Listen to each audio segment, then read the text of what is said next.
People who have signed NDAs that have now expired or for whatever reason are no longer valid. What couldn't you tell us, but now can?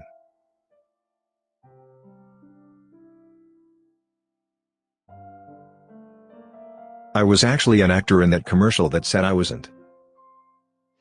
Sony got hacked over that North Korea movie because of a 5-year-old account they didn't delete or monitor from an ex-employee. Had to sign an NDA for a secure shipment that came into a building I ran security at. Shipment came in at 2 a.m. unmarked transit van. 2 guys had to verify their biometrics and give me the correct password, then was required to deactivate the cameras on the floors along the travel routes they took inside the building, and wipe the footage of them entering and leaving long play videotapes. So easy to oops, tape got chewed. They unpacked a set of vases and trundled off to put them in a private vault. Don't know what the F was in them, but I've seen less security for pallets of precious metal bullion. Also, I'm glad people enjoyed my little work story. 15 years in the industry, and this is one story that I'll always remember. I was a translator, contractor, for the US military. I also translated Marvel comic books. Marvel had tighter security. Mini Cooper/BMW replaced our car because the high-pressure fuel pump failed 6 times within 6 months. However, the recorded reason for the replacement of the car was because of stained interior from dirty mechanic hands, so it wasn't replaced via the Lemon Law. In 1990, I signed an NDA at Chili's when they showed me how to make their new Awesome Blossom. No other restaurant in town had anything like it, and it was hugely popular at the time. Kraft Macaroni and Cheese are coming out with a more modern and upscale version to expand their market from lower-income folks to higher-income folks. It is almost entirely the same product as the 69-cent blue box, but will have a lighter, less orangey color. They will be sold as shells, and not macaroni. The box will be shaped differently, and it will go for $2.50 or more. Stated to be released by 1995. You'll never believe it, but Apple Computer is gonna open retail stores.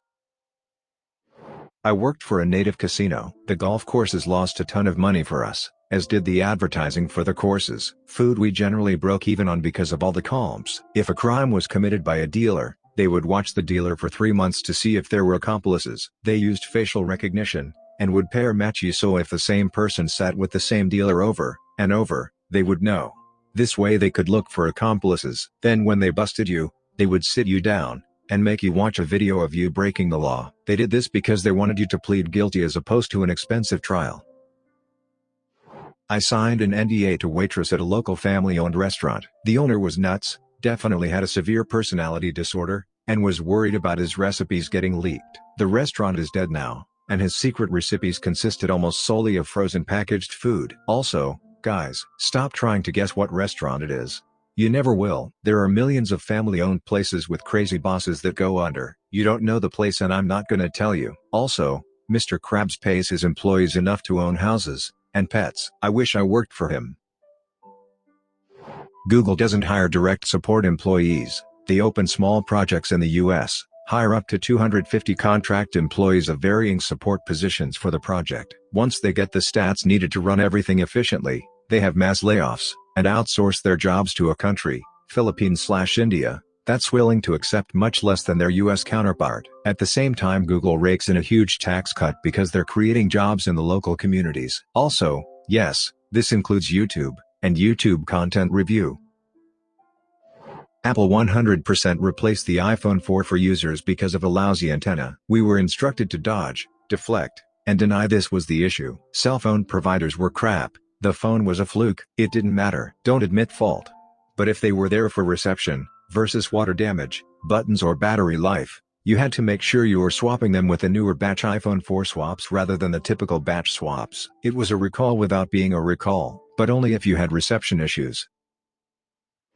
I signed an NDA once when I was an extra on Mortal Engines. If you watch the movie, you'll learn more than I did on set. Worked at a matchmaking company. It's all bullcrap. It's just throwing darts at a wall until something sticks. There's no science or magic to it at all. Also, I didn't work for an internet matching company, so they may have a different process. What we did was get a paid client and set him up on dates. The dates we found were from a pool of women, and we would just keep picking one after another.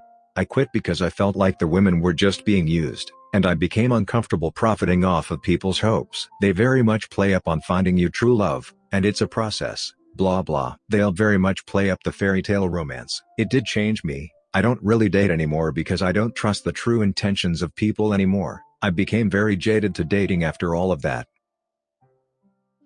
You could get free satellite TV without any hacking or hardware mods. Call up your Dish or DirecTV phone line, add everything you want to get. Wait until it all appears on your account, and you can watch it. Then, unplug all the hardware in your system, and give them a call back, saying it wasn't you or you changed your mind, or you only had it for visiting family or whatever. Take it back down to the bare minimum or turn it off completely. Wait at least 24 hours. Preferably a good 2 or 3 days. Then, plug your crap back in, and continue to enjoy everything. This has been known to work for years for a lot of people. Satellite TV is one-way communication, so the only way they update your programming authorizations is to send a signal to your specific hardware. Sending satellite signals for single customers is expensive, so they don't keep doing it. When your system gets the update to turn on all the channels, it sticks until you make a change. All you have to do is skip that downgrade signal. There is going to be a Capri Sun sports flavor in roughly 2003. I was a taste tester for Kraft Foods when I was 10. We didn't sign an NDA, but it was supposed to be a secret. A huge part of The Bachelorette was scripted. The company I worked for at the time was a major tourism service provider, and featured prominently in one of the seasons. We were all pulled into meetings with the higher-up managers, given a spiel about what was in our best interest, and spilling any secrets was punishable by a $5 million lawsuit. Please sign here. I gave zero FS about the show at the time. Still don't. Just wanted to do my job. The Bachelorette herself was clearly there to further her public profile or acting career. The scenes were always set up before filming. Behind the camera nothing was happening.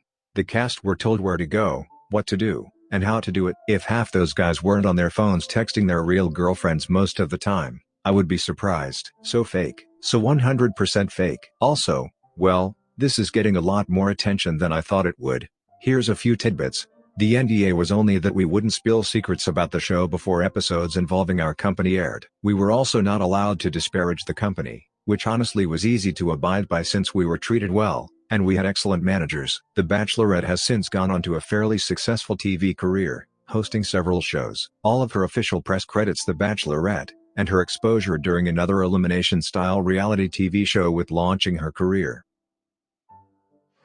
My boss got drunk at a conference, and tried to get in my hotel bed. She forced me to share a room with her, and declared our room pants-free after 9 p.m. She got drunk at a baseball game, and tried to switch shirts with me in front of coworkers and clients, and when I quit because of it she left me a message saying you're just a 22-year-old little swine, and it wasn't sexual harassment because I'm a woman. Like she forgot that lesbians existed, and that she was one, not like a closeted one, a full-on had a wife lesbian. I was fine just leaving the company, but the phone call pissed me off. I was 22, but apparently not as much of a little swine. They settled within 2 months for a full year's salary, and lawyer fees. Also, sorry if it wasn't clear, I'm a woman, which is why somehow my boss thought her actions didn't count. We used an extractive flavor our peanut butter porter. God, it feels good to get that off my chest. Posted this before, if it sounds familiar, not me, but a guy I know was on Cash Cab. A lot of it was faked. He was told he would be on a travel food show, and would get picked up by a fake taxi at a certain location at a certain time. There were camera crews all over outside the taxi, and there's no way on earth you might mistake it for a real cab. Signed an NDA when I worked as a fit model for Katy Perry's shoe line. Basically a fit model is used for their good proportions to test out the fit of garments. I'm a solid size 7.5, so hooray for being average. I was hired on 2 occasions, and got to hang out, and give her my opinion on the fit, feeling, and comfort of different shoes. Didn't think she'd actually be there, but both times she was present, and totally running the show. Super nice woman in person, and remembered me when we met again. Also she apologized for making me wait so long, which I thought was nice. It was a late night meeting as she just wrapped shooting a music video. Her dog is really cute too, and I got to save it when it got stuck behind a wall panel. NDAs expire? I could have sworn I've been asked on annual training type crap how long they last, and the answer is always F you forever. Everyone's posting about their jobs, but what I want to know is what goes down in those celebrity house parties. I was on a documentary show on a prestigious documentary network before they turned into reality trash. The camera crew staged crap, managed to start fights among us, filmed it all, and the stuff that they said would never be aired, that they were filming to track various metrics of health? Yeah, aired. With commentary. I got called terrible things when the show aired, got death threats. And according to the very broad terms of the DNA, I could defend myself online. It was such bullcrap. Recycling company would throw away a lot of stuff. They collected the money from government subsidies, while leaving the employees to a crap salary in a hazardous workplace. R/OSHA would have freaked out. That included having dirty syringes. Thank God I didn't get stabbed by one, where people would sort the materials. It was awful. I was a model for a few big name / well-known makeup companies. I did several print ads for magazines, and a few television commercials. The makeup artists do use the product advertised, but minimally. Like that mascara they're touting? It's over really good fake eyelashes, and they also used another brand of mascara along with the one they're trying to sell you. Also, the clothes in the ads you see are pinned to high heaven on a model. They fit nothing like they look. It's not you. It's not your body. It's fake advertising. Most of us models look just like you wearing that crap without all the pins, and tucks, and double-sided tape. A government, in 1972, identified a terrorist by his wife's breasts, from satellite images. I had to sign an NDA because I was part of a test screening for The Dark Tower with Idris Elba. Tried to tell them it sucked. They didn't want to listen. Worked for a short time as a QA tester at EA, and wasn't allowed to talk about the game I was testing, the console port for The Sims 4. There wasn't really much to talk about. But since the first few versions were basically just running the PC version on a console, there were a lot of bugs with it. One of the worst was a lighting bug we started referring to as disco mode, since it caused a bunch of multicolored squares to show up on everything at night or in dark areas. House Hunters guest checking in. I never made the show because I didn't close on the house. 1. I had to have a house under contract before going on the show. 2. They would select the other houses we were interested in. 3. I was assigned another SO who was more interesting than my actual SO. I've worked with many ISPs at the past, one of which I'm still under NDA for.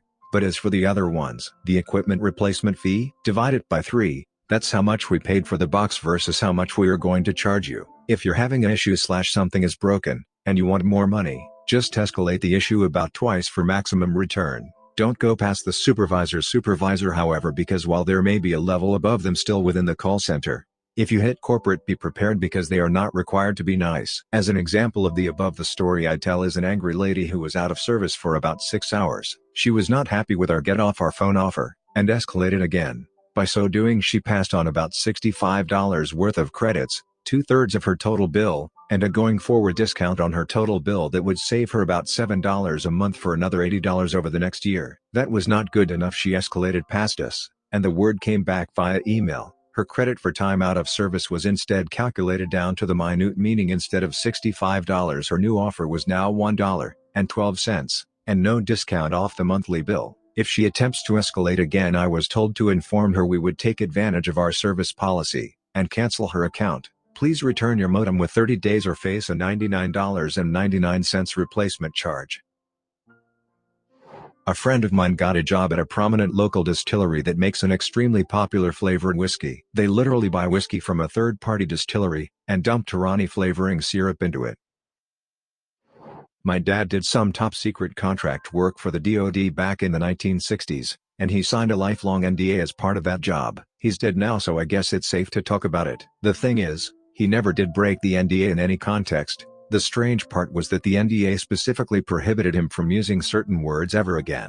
The trouble is, some of the words are common vocabulary, and it became obvious over the years which words he did not use. Words I know he could not say, because he would find other ways of saying them instead, included ball, balloon, briefcase, bomb, and nuclear. It would have made more sense for him to just say there's a balloon, instead of there's an inflatable latex object. But you gotta do what you gotta do. Eventually he did gradually stop avoiding those words for the most part, although he would not discuss the NDA. D&D 5e had a kick-ass online character builder that made character creation a breeze. It listed all of the possible skills etc. per race and class that was intuitive, and made theory crafting for characters easy. Personal conjecture, they canned it because it took away from the pen and paper aspect of the game, and they were afraid with an online tool it'd take away from book sales. I'm not really sure if what I saw was declassified or expired, so I can't give specifics. I participated in arming and training some militia groups in Iraq to fight ISIS that had highly questionable motives, and very little vetting done on them. I'm pretty sure that if we didn't need the cannon fodder for the siege of Mosul, that we would probably be bombing and drone striking some of the groups that we were busy passing out guns to. Also, I once had an IED dog alert on a truck that had a highly concerning amount of brain matter and slash on it. I mean, yeah, any amount would be suspect, but there was like 5 or 6 people's worth of brains there. I've seen head pops, and know how much brains get around, and there was a lot more than that present. We had dragged him from the vehicle, and were preparing to conduct a more thorough search. We were ordered via radio to stand down, and let the guy, who was eerily cheerful about driving a truck plastered from bed to hood in human brain matter, continue on his way. He gave me a pack of smokes, smiled, and said he took no offense to our search, and understood how troubling the situation must appear, that he felt that we were welcome guests in his country, and that he hoped we had a nice day, then drove off. No freaking clue WTF that was about. Amazon made me sign one when I worked with a company that painted their airplanes before the public knew they had them. I did the FAA paperwork. I was literally only one of like 7 people to see their airplane fully purple with their logo on it. I was actually taken off of the project for a day because they thought I lied about not having a Facebook. They meant business. A certain global conferencing company still saves passwords for their web products in plain text. Any, and I mean any, employee that works there can see the password. My password there was not my pass, you idiot, because I know other people would see it eventually, and they'd even comment/laugh about it. Also, we once discovered that our main conferencing software was letting you sign in regardless of the password you entered. Meaning you could sign in with any email address. Once we brought it up, we first were immediately stonewalled, and told not to say anything about it in written format. TLDR, they had the dev team and legal on a conference call, and they decided it was best to just keep it quiet until they fixed it later that day. No client was to be notified of the issue, and the ones that knew of it were basically given a runaround until they gave up. They also added call spoofing to the software. They called it something fancier, but it was call spoofing. You could make a call and make it appear from any number you wanted. My team raised this concern many times, but were countered with no one will actually use it for that. That place was a goldmine of security risks. One of my friend's brothers was on the MTV show Room Raiders. Everything in the show is staged. All of the items that they would find were planted. At the end of the show, the prize was not a date with the girl that he picked, he just got her phone number. Did some work on the trading floor at Goldman Sachs. I had access to all trading accounts and transactions. Came across some shady-looking accounts which did not meet policy. It did not use clearly identifiable name, and I could not find records of creation or testing for it, etc. I asked my supervisor if I should look into this. He turned to me and said, "We don't ask about those accounts, just ignore them." Orders from the top. Trading account creation is a long and detailed process that requires formal approval from multiple lines of management. These accounts circumvented all that, and were basically anonymous with no trace. They were also trading high volume, and I was told to accept and ignore them. Shot a documentary about an episode of Extreme Homemaker. Couldn't talk about it until it was announced to the family and local community. Subscribe and turn on the notification bell for more stories delivered to you. Thanks for listening. See you later.